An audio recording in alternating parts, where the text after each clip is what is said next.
Отставкадагы милициянын генерал-майору Расулберди Райымбердиев 1956 жылы Ош областынын Кара Суу районунун Төлөйкөн айылында туулган. Түйшүктүү милиция кесибин 1980 жылдардан тартып, катардагы кызматкерден баштап кызмат өтөп, Ички иштер министринин биринчи орун басары кызматына чейин жетип, 2011 жылы ардактуу эс алууга чыккан. Мен 1977 жылы Ош педагогикалык институтунун физика-математика факультетин бүтүрүп, анан армияга барып келгенден кийин 1980 жылы ички иштер органдарына жумушка киргенмин. Биринчи жумушту баштаганда ошол жаш жетелектер бөлүмүндө инспектор болуп иштедим, Ош шаардык ички иштер бөлүмүндө. Андан кийин бир 5-6 айдан кийин эле ошол кылмышкерлерди издөө бөлүмүнө өтүп иштеп калдым. Ошол жерде 1984 жылга чейин иштеп, 84 жылдан 87 жылга чейин Афганистанда кызмат кылып келдим. Анан келгенден кийин Ош шаардык ички иштер башкармалыгынын кылмышкерлерди издөө бөлүмүндө, андан кийин Кара Суу ички иштер бөлүмүндө кылмышкерлерди издөө бөлүмүнүн начальниги болуп иштедим. Ал эми азыркы учурда Расулберди Райымбердиев Ош мамлекеттик университетинин юридикалык факультетинин жазык жана жазык процесстик кафедрасынын профессору болуп эмгектенет. Өз тажрыйбасын жана билимин окуучуларына арнаган генерал Расулберди Райымбердиев студенттер үчүн өз практикасында өткөн окуяларды, кылмыштын бетин ачууларды жана коомдук коопсуздукту камсыздоодо түйшүктүү, ошол эле учурда ардактуу болгон милиция кызматы тууралуу кызыктырып сабак берип келет. Өмүрүнүн кырчындай мезгилин элдин сакчылыгына, коомдук коопсуздукту сактоого жумшап, жөнөкөй ыкчам кызматкерден тартып, Ички иштер министрлигинин жетекчилик кызматтарында талыкпай кызмат өтөп келген биздин каарман мазмундуу жашоосунун кызыктуу болгон учурларын бизге да айтып берди.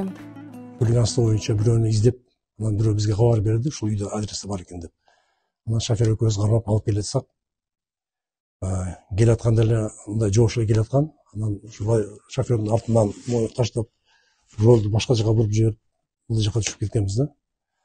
Анан эптеп чыгып, алып качып кетип, артынан кууп, жетип кармап алып келгенбиз. Биз ал убакта жашыраак мезгилибиз эле. Андан сырткарында оор кылмыштар адашкан окуялар көп болду, алар көп убакыт алат. Андан кийин ушул мына өзгөндө улуттар аралык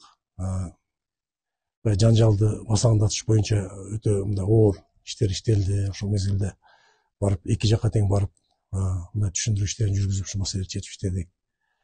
Анан ошол убакыттан пайдаланып, оор кылмыш жасап, анан ошол мисалы үчүн кыргыздар жабырлануучу болсо өзбектер ойлоп, өзбектер жабырлануучу болсо кыргыздар ойлоп калат деген таризде жасалган көп кылмыштардын беттери ачылды. Алар жөнүндө өзүнчө мындай айтып жазып атабыз. Буюрса милиция 100 жылдан карата мен жазып берем.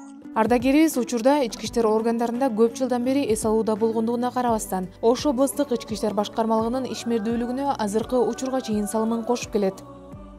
Бизде ошол Ош областык ички иштер башкармалыгында 1000ден ашуун ардагерлер бар экен.